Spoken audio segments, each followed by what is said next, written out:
Hi friends, ఈరోజు మనం ఏ movie ఏ OTT ప్లాట్ఫామ్లో స్ట్రీమింగ్ అవుతుందో తెలుసుకుందాం రండి.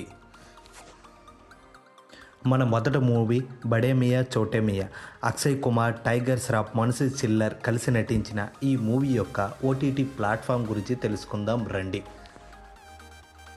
బడే మియా చోటే మియా మూవీ యొక్క ఓటీటీ రైట్స్ను నెట్ఫ్లిక్స్ దక్కించుకొని ఓటీటీలో స్ట్రీమింగ్ చేస్తుంది ఫ్రెండ్స్.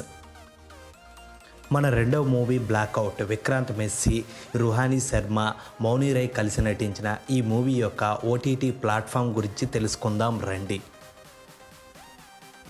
బ్లాక్అవుట్ మూవీ యొక్క ఓటీటీ రైట్స్ను జియో సినిమా దక్కించుకొని స్ట్రీమింగ్ చేయాలని భావిస్తుంది ఫ్రెండ్స్. మన మూడవ మూవీ అమెరికాన్ కొడుకు నటించిన జునైద్ ఖాన్ మహారాజా వెబ్ సిరీస్ యొక్క ఓటీటీ ప్లాట్ఫామ్ గురించి తెలుసుకుందాం రండి. ఈ వెబ్ సిరీస్ యొక్క ఓటీటీ రైట్స్ను నెట్ఫ్లిక్స్ దక్కించుకొని ఓటీటీలో స్ట్రీమింగ్ చేస్తుంది ఫ్రెండ్స్.